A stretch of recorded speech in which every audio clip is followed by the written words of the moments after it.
नमस्कार, CSK news में आपका स्वागत है। तो दोस्तों, बड़ी खबर निकल के आ रही है। प्रधानमंत्री नरेंद्र मोदी एससीओ समिट जी हां आज करने वाले हैं संबोधन। दरअसल कूटनीतिक लिहाज से अगले 15 दिन भारत के लिए है बेहद अहम। शंघाई सहयोग संगठन की बैठक आज होने वाली। आतंक और अफगानिस्तान पर राय रखेगा भारत। इमरान खान, शी जिनपिंग और पीएम मोदी एक मंच पर पहली बार काफी दिन बाद। दूसरी बड़ी अपडेट निकल के आ रही है। तो दोस्तों, फ्रांस ने किया बड़ा खेल। जी हां, दरअसल पंशीर और तालिबान पासा पलट दिया। आईएस चीफ अबू वालिद को किया ढेर, राष्ट्रपति मैक्रोन ने दी जानकारी। बहुत बड़ी खबर। तीसरी बड़ी अपडेट निकल के आ रही है। तो दोस्तों, अमेरिका अफगानिस्तान में चिंता जताई गई है। बेहद खतरनाक सिचुएशन हो रही है। जी हाँ, इसके बारे में आपको बताएंगे। और इस बीच बड़ी खबर निकल के आ रही है। तालिबान को लेकर पाकिस्तान का नफरत दुनिया भर में क्या बोल रहा है उसके बारे में आपको बताएंगे। 40 लाख लोग मरने के कगार पे आ चुके हैं। पहली लिस्ट में 40 लाख लोग मरने के कगार पे। इजराइल ने आतंकी ठिकानों पर मुंहतोड़ जवाब दिया। हमास के ठिकानों पे बरसाए बम फिर से, वो भी आपको बताएंगे। इस बीच नेपाल के खिलाफ लगातार बढ़ रही विस्तारवादी चीन की आक्रामकता बढ़ गई है। नेपाल की मुसीबत, चीन में घुसना भारी पड़ गया है नेपाल को, वो भी बताएंगे। इस बीच संयुक्त राष्ट्र उत्तर कोरिया के बैलिस्टिक मिसाइल लॉन्च से परेशान है पूरी दुनिया। यूएनएचआरसी में आपात बैठक बुला दिया है। यानी एक तरीके से उत्तर कोरिया से तानाशाह किम जोंग उन से परेशान दुनिया। और इस बीच विश्व का सबसे विशालकाय परमाणु पनडुब्बी बनाएगा ऑस्ट्रेलिया। भारत और ब्रिटेन के साथ समझौता। आग बबूला हुआ ड्रैगन। तो एक एक करके बताएंगे। हक्कानी, तालिबान, चीफ, सब कुछ खबरें जानना जरूर। लेकिन उससे पहले एक छोटा सा निवेदन, अगर आपने चैनल को तक सब्सक्राइब नहीं किया तो चैनल को सब्सक्राइब कर। और अगर आप भी मानते हैं कि प्रधानमंत्री मोदी के नेतृत्व में देश कोविड-19 से भी निपटा है, चीन और पाकिस्तान को करारा मुंहतोड़ और करारा जवाब भी देने में सक्षम है भारत, तो इस वीडियो को लाइक करके अपना समर्थन दर्ज करें। दरअसल पहली बड़ी अपडेट निकल के आ रही है। तो दोस्तों, कूटनीतिक लिहाज से अहम है। अगले 15 दिन शंघाई सहयोग संगठन की बैठक में आतंक और अफगानिस्तान पर राय रखेगा आज भारत। प्रधानमंत्री मोदी करेंगे संबोधित। 25 सितंबर को यूएन महासभा में भी प्रधानमंत्री मोदी बोलेंगे। दरअसल अगले 15 दिन कूटनीतिक लिहाज से भारत के लिए बेहद अहम होने जा रहे हैं। 17 सितंबर को दुशांबे में होने वाली शंघाई कोऑपरेशन ऑर्गेनाइजेशन एससीओ की समिट में प्रधानमंत्री मोदी वर्चुअली शामिल होंगे। आज 17 सितंबर है। वहीं 25 सितंबर को पीएम मोदी संयुक्त राष्ट्र महासभा में बोलेंगे। मोदी 24 सितंबर को अमेरिका में होने वाली क्वाड बैठक में भी शामिल होंगे। शंघाई कोऑपरेशन ऑर्गेनाइजेशन की बैठक में शामिल होने विदेश मंत्री एस जयशंकर दुशांबे पहुंच गए हैं। चीनी राष्ट्रपति शी जिनपिंग और पाकिस्तानी प्रधानमंत्री इमरान खान भी इस बैठक में शामिल होंगे। इस बैठक में भारत का फोकस आतंकवाद, आर्थिक सहयोग, क्षेत्रीय विकास, खासतौर से अफगानिस्तान के विकास पर चर्चा करने का होगा। इस साल जून में एससीओ के नेशनल सिक्योरिटी एडवाइजर की बैठक में भारत की तरफ से अजीत डोवाल ने इसमें हिस्सा लिया था। इसमें डोवाल ने पाकिस्तान के आतंकी संगठन लश्कर-ए-तैयबा, एलईटी और जैश-ए-मोहम्मद जेएम के खिलाफ सख्त एक्शन प्लान पेश किया गया था। चीन और पाकिस्तान दोनों ही अफगानिस्तान में तालिबान सत्ता को समर्थन दे रहे हैं। 20 साल इस साल के इस संगठन के 20 साल पूरे होने वाले। इस बीच आपको बता दें, पाकिस्तान और चाइना जो है यहाँ पे शामिल होगा। और पाकिस्तान और चाइना यानी इमरान और शी जिनपिंग पहली बार शामिल होंगे, तो ये कहीं ना कहीं बड़ी बात है। तजाकिस्तान में बैठक हो रही है। अगली अपडेट लेते हैं। तो दोस्तों, बड़ी खबर, फ्रांस ने पूरा युद्ध का नक्शा ही बदल दिया। आईएस चीफ अबू वालिद को किया ढेर, राष्ट्रपति मैक्रोन ने दी जानकारी। 8 साल बाद मिली है बड़ी सफलता। दरअसल फ्रांस के राष्ट्रपति इमैनुअल मैक्रोन ने ट्वीट करके जानकारी दी है कि उनकी सेना ने ग्रेटर सहारा में इस्लामिक स्टेट के सरगना अबू अल वालिद अल सहारावी को मार गिराया है। उन्होंने कहा है कि सालेह क्षेत्र में 8 साल के लंबे संघर्ष के बाद फ्रांस की सेना को ये सफलता मिली है। मैक्रो ने इस बारे में और अधिक जानकारी दी है। माली में सहराबी में मारे जाने की अफवाह के कुछ हफ्ते से चल रही थी, लेकिन किसी भी अधिकारी की तरफ पुष्टि नहीं की गई थी। लेकिन अब इस बीच आपको बता दें, फ्रांस के राष्ट्रपति इमैनुअल मैक्रोन ने ट्वीट करके अफवाहों को विराम लगा दिया और कह दिया है कि फिलहाल सहराबी को मार गिराया गया है। सीमा क्षेत्रों में लंबे समय से आपको बता दें ये हमले कर रहा था। इस्लामिक स्टेट आतंक माली को नाइजीर के सीमा क्षेत्रों में लंबे समय पहले हमले कर रहा था। फ्रांस की सेना सालेह क्षेत्र में इस्लामिक स्टेट के आतंकियों से लड़ रही थी। सहारावी ने क्षेत्र में कई जघन्य घटनाओं को भी अंजाम दिया था और उसकी फ्रांस की सेना के साथ लंबे समय से तलाश थी। इसी बीच अब वो तालिबान, खास करके तालिबान के भी संपर्क में था। माना जा रहा है कि अफगानिस्तान में जिस तरीके से तालिबानियों ने सत्ता अपने पैर पसारे हैं, वहाँ पर भी आईएस आतंकी पहुँचने वाला था और एक तरीके से पूरी दुनिया को दहलाने की कोशिश में था, लेकिन फ्रांस ने पूरा पासा ही पलट दिया और उसे ढेर कर दिया है। अगली अपडेट लेते हैं। तो दोस्तों, पंजशेर में एनआरएफ का ऐलान, तालिबान सरकार को अवैध घोषित किया, कहा हम अपनी कैबिनेट घोषित करेंगे। जी हाँ, दरअसल बहुत बड़ी खबर है। एनआरएफ ने एक पैरेलल सरकार घोषित करने का ऐलान कर दिया है। दरअसल अफगानिस्तान पर कब्जे के बाद तालिबान भले ही सरकार बना ले हो, लेकिन पंजशीर प्रांत के लड़ाकों ने हार नहीं मानी है। अब नेशनल रेजिस्टेंट फोर्सेस ने ऐलान कर दिया है कि अफगानिस्तान में समानांतर सरकार चलाएगा और तालिबान की सरकार को नहीं मानेगा। नेशनल रेजिस्टेंट फ्रंट यानी एनआरएफ, जिसे नॉर्दर्न अलायंस भी कहा जाता है, उसकी अगुवाई अहमद मसूद कर रहे हैं। एनआरएफ ने अपने बयान में तालिबान को अफगान के साथ पूरी दुनिया को खतरा बताया है। इससे पहले नॉर्दर्न अलायंस ने संयुक्त राष्ट्र यूनियन, संयुक्त राष्ट्र मानवाधिकार, यूएनएचआरसी और ईयू, सार्क, ओआईसी आदि संस्थाओं से अपील की थी कि वो लोग तालिबान को किसी भी तरीके का सहयोग ना दें। तो दोस्तों, एनआरएफ के इस ऐलान के बाद पंजशीर तालिबान में फिर से तिलमिला। हालांकि तालिबान अपने अंदरूनी कलह में ही जुटा है। अगले अपडेट, हिंद प्रशांत क्षेत्र में चीन के खिलाफ 3 प्रमुख देशों का गठजोड़, ऑस्ट्रेलिया को परमाणु पनडुब्बी देगा। अमेरिका दुनिया की सबसे विशालकाय पनडुब्बी बनाने जा रहा है। ऑस्ट्रेलिया तिल मिलाया, ड्रैगन आग बबूला हो गया है। दरअसल आपको बता दें कि चाइना के खिलाफ एक बहुत बड़ी रणनीति और बहुत बड़ा गेम चल रहा है। हिंद प्रशांत क्षेत्र में नई चुनौतियों का मुकाबला करने और चीन के खिलाफ मजबूती से खड़ा होने के लिए अमेरिका, ब्रिटेन और ऑस्ट्रेलिया में एक नए त्रिपक्षीय गठजोड़ की घोषणा की गई है। समझौते के तहत ऑस्ट्रेलिया को परमाणु पनडुब्बी से लैस किया जाएगा। तीनों ही देश उन्नत सामरिक तकनीकी एक दूसरे से साझा करेंगे। सुरक्षा के लिए शुरू की गई नई पहल के संबंध में अमेरिका राष्ट्रपति जो बाइडेन, ब्रिटेन के प्रधानमंत्री बोरिस जॉनसन और ऑस्ट्रेलिया और प्रधानमंत्री स्कॉट मॉरिसन ने संयुक्त बयान जारी किया है। बयान में कहा गया है कि उनका ये कदम हिंद प्रशांत क्षेत्र में स्थिरता लाने में मदद करेगा और उनके हितों और साझा मूल्यों को इससे बल मिलेगा। अमेरिकी राष्ट्रपति जो बाइडेन ने कहा है कि यूकेएस, ऑस्ट्रेलिया, ब्रिटेन, अमेरिका के नाम से बनाया गया ये संगठन ऐतिहासिक कदम है। तीनों ही क्षेत्रों में स्थिरता लाने के लिए साइबर, क्वांटम टेक्नोलॉजी के साथ ही आर्टिफिशियल इंटेलिजेंस को आपस में साझा करेंगे। तो दोस्तों, विशालकाय, जी हाँ, ये सबसे विशालकाय परमाणु पनडुब्बी ऑस्ट्रेलिया बनाने जा रहा है, जिसके बाद से ड्रैगन पूरी तरीके से तिलमिलाया हुआ है। आपको बता दें, इसके बाद चीन एक तरीके से चीन के लिए बुरे सपने से कम नहीं है, क्योंकि ऑस्ट्रेलिया का न्यूक्लियर पावर लेस होने के चीन के लिए बुरा सपना बताया जा रहा है। चीन बौखलाया हुआ है। अगली अपडेट लेते हैं। तो दोस्तों, अफगानिस्तान में बच्चों की सुरक्षा पर उठा सवाल। जी हाँ, 40 लाख से ज़्यादा लोग मारे जाएंगे। पहली ही लिस्ट में बड़ी खबर, 40 लाख अफगानों को तत्काल खाद्य सामग्री की ज़रूरत, अगर नहीं मिला तो कुछ दिनों में मारे जाने की खबर। दरअसल आपको बता दें कि इसमें बच्चे भी शामिल हैं। अफगानिस्तान में तालिबान के कब्जे के बाद से वहाँ रह रहे लोगों की सुरक्षा को लेकर लगातार प्रश्न उठ रहा है।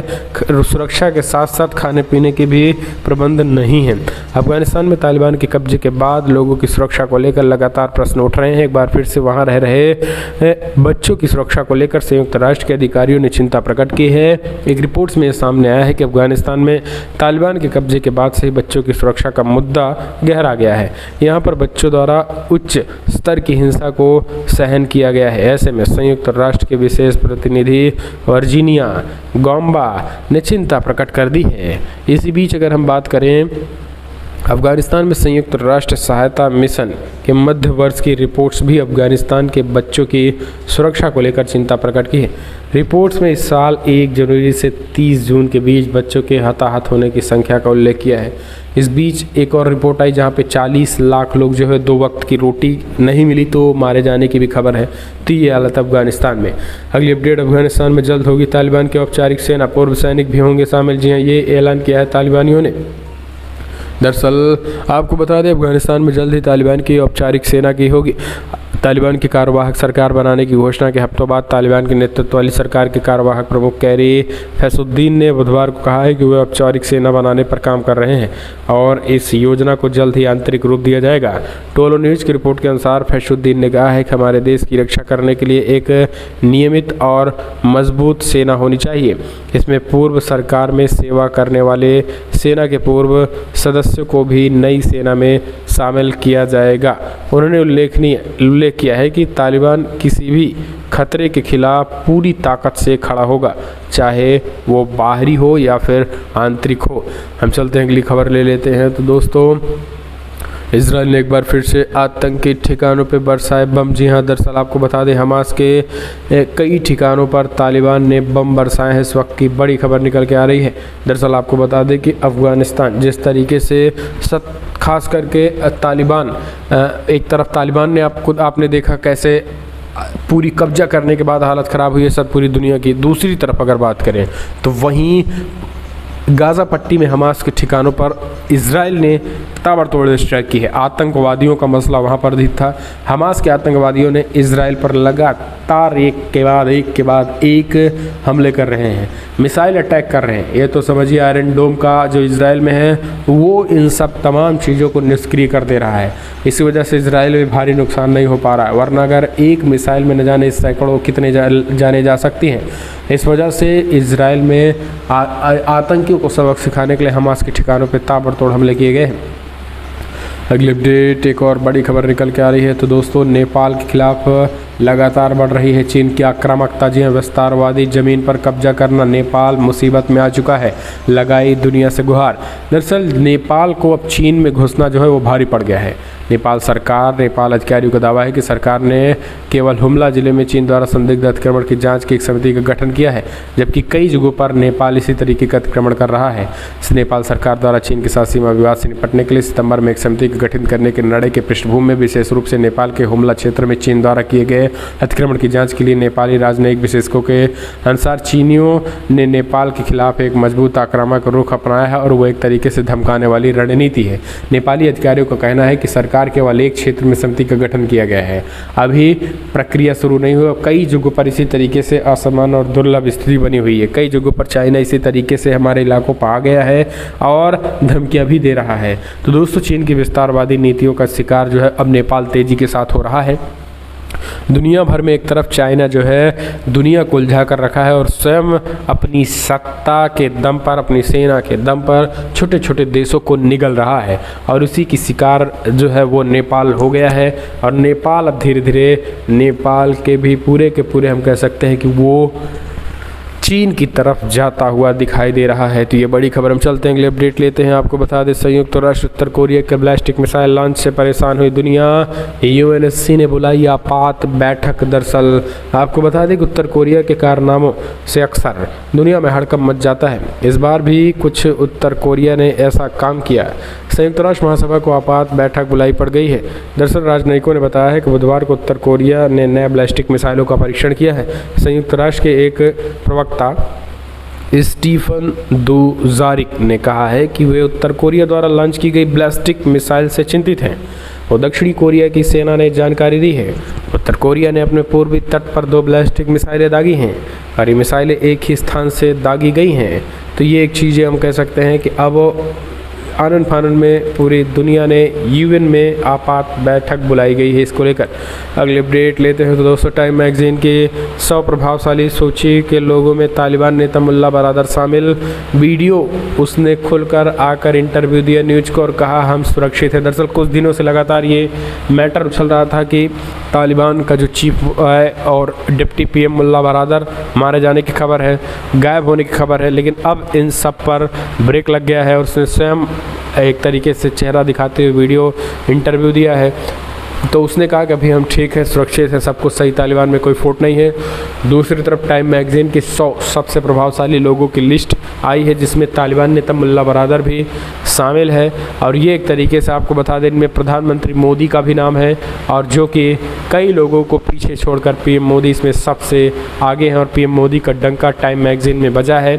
ममता बनर्जी भी इसी लिस्ट में शामिल है टॉप 100 की सूची में।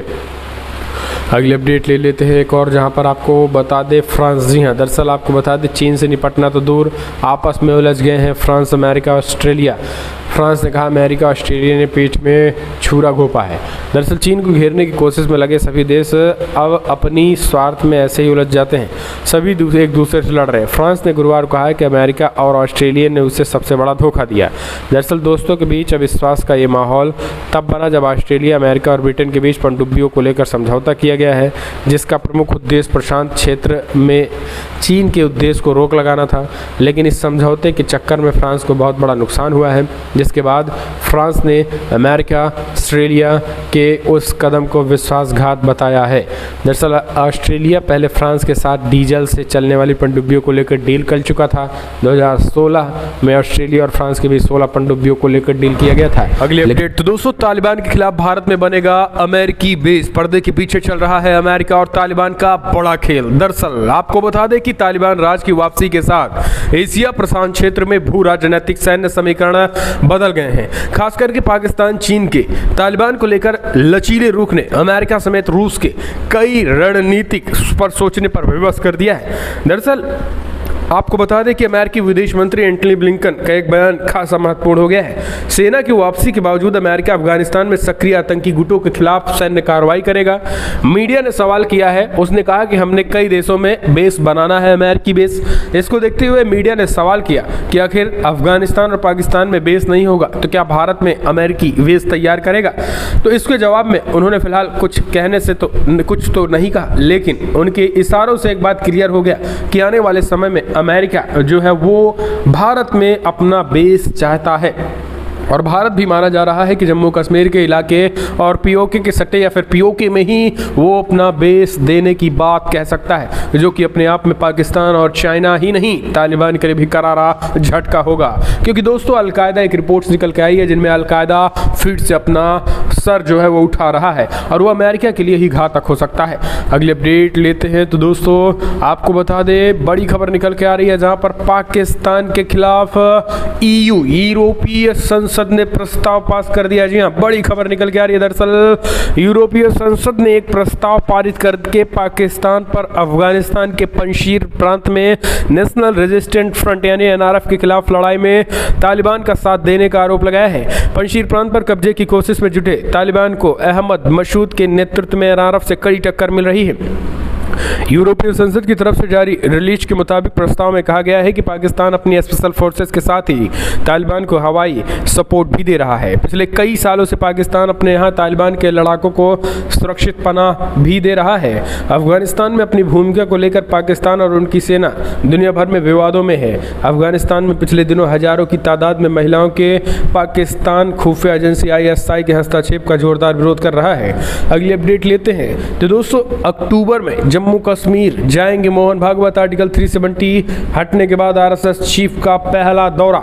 राष्ट्रीय स्वयंसेवक संघ यानी RSS प्रमुख मोहन भागवत अगले महीने जम्मू कश्मीर का दौरा करने वाले हैं। जम्मू कश्मीर में आर्टिकल 370 और 35A के खत्म होने के बाद मोहन भागवत की यही पहली यात्रा है। सूत्रों की माने तो मोहन भागवत 1 अक्टूबर से 3 अक्टूबर तक केंद्र शासित प्रदेशों की अपनी 3 दिवसीय यात्रा के दौरान प्रबुद्ध वर्ग के सदस्यों के साथ बातचीत भी करेंगे। सूत्रों ने आगे कहा है कि केंद्र शासित प्रदेश में बुद्धिजीवियों के साथ बैठक के अलावा RSS के सर संघ चालक भागवत का कार्यक्रम बहुत व्यस्त है। तो दोस्तों ये जम्मू कश्मीर में जाकर एक तरीके से फिर से हिंदुत्व को लेकर बातचीत बन सकती है। अगली अपडेट एक और नई भूमिका में देखेंगे। MS धोनी रक्षा मंत्रालय की खास समिति का हिस्सा बनेंगे। पूर्व कैप्टन भारतीय क्रिकेट टीम के पूर्व कप्तान महेंद्र सिंह धोनी के लिए ये महीना बेहद शानदार साबित हो रहा है। पहले उन्हें T20 वर्ल्ड कप के लिए टीम इंडिया के मार्गदर्शक मेंटर के तौर पर नियुक्त किया गया और अब उन्हें नेशनल कैडेट कोर यानी NCC को नया रूप देने के लिए गठित समिति में शामिल किया गया है। दरअसल नेशनल कैडेट कोर और अधिक प्रासंगिक बनाने के लिए इसकी व्यापक समीक्षा के लिए रक्षा मंत्रालय द्वारा एक उच्च स्तरीय समिति का गठन किया गया है, जिसमें पूर्व भारतीय क्रिकेटर कप्तान महेंद्र सिंह धोनी को भी शामिल किया गया है। रक्षा मंत्रालय ने कहा है कि समिति की अध्यक्षता पूर्व सांसद बैजयंत पांडा कर रहे हैं। धोनी पहले से ही भारतीय सेना से जुड़े रहे हैं और उनके पास लेफ्टिनेंट कर्नल की मानक रैंक भी है। मंत्रालय की ओर से 15 सदस्यीय समिति का गठन किया गया है, जिनमें महिंद्रा ग्रुप के चेयरमैन आनंद महिंद्रा को भी शामिल किया गया है। तो दोस्तों एक तरीके से ये बड़ा पद है। अगली अपडेट लेते हैं। तो दोस्तों बड़ी खबर, पंजशीर के विद्रोही गुट ने अफगानिस्तान में समानांतर सरकार की घोषणा की। हमने आपको बताया कि कैसे पैरेलल सरकार चलाएगी और इसके बाद से तालिबान को करारा झटका लगा है और कहीं ना कहीं एक तरीके से हम इसे कह सकते हैं कि आने वाले समय में तालिबान को भारी पड़ेगा। अगली अपडेट लेते हैं। तो दोस्तों भूपेंद्र पटेल की नई कैबिनेट ने ली शपथ। जी गुजरात कैबिनेट एक्सपेंशन, दरअसल 24 नए मंत्री बनाए गए हैं। आपको बता दें कि गुजरात के नवनियुक्त मुख्यमंत्री भूपेंद्र पटेल के शपथ लेने के बाद उनके नए मंत्रिमंडल का भी शपथ ग्रहण समारोह हुआ। उनकी नई टीम में एक भी चेहरा पुराना शामिल नहीं है। साथ ही 24 मंत्रियों की टीम में 70 से अधिक 80% युवा मंत्री हैं। राज्यपाल आचार्य देवव्रत ने 10 कैबिनेट मंत्री और 14 राज्य मंत्रियों को शपथ दिलाई है, जिनमें 5 स्वतंत्र प्रभार वाले राज्य मंत्री शामिल हैं। नए मंत्रिमंडल में नए चेहरों को मौका मिला है। इनमें राघव पटेल, जीतू वघानी, पूर्णेंद्र मोदी, नरेंद्र भाई पटेल, अर्जुन सिंह चौहान, ऋषिकेश पटेल, केशुभाई देसाई, किरीट सिंह राणा समेत कई शामिल हैं। अगले अपडेट, लोकसभा 2024 का विजय पथ, 200 से ज़्यादा प्रोजेक्ट तैयार करने के कोशिश में जुटी मोदी सरकार। जी हाँ, दरअसल देश में बहुत तेजी से सड़कों का जाल बिछ रहा है। केंद्रीय सड़क और परिवहन मंत्री नितिन गडकरी ने दिल्ली मुंबई एक्सप्रेसवे का कार्य निरीक्षण किया है। इसके साथ ही आने वाले दिनों में बड़े प्रोजेक्ट पूरे होने वाले हैं और इसकी भी जानकारी, जिस हिसाब से सड़कों का जाल बिछाया जा रहा है उससे घंटों की दूर मिनटों में होगी। केंद्र सरकार की कोशिश है कि उनके 200 से अधिक मेगा प्रोजेक्ट साल 2024 से पहले बनकर तैयार हो जाए। 47,000 करोड़ की लागत दिल्ली कटरा एक्सप्रेसवे हाईवे मौजूद 572 किलोमीटर रह जाएगी। मौजूदा समय में दिल्ली से कटरा के बीच की दूरी 470 किलोमीटर है। इसी तरीके से 200 योजनाएं चल रही हैं। तो दोस्तों बड़ी खबर में इतना, लेकिन अगर आपको वीडियो पसंद आए तो लाइक करें, शेयर करें। तो दोस्तों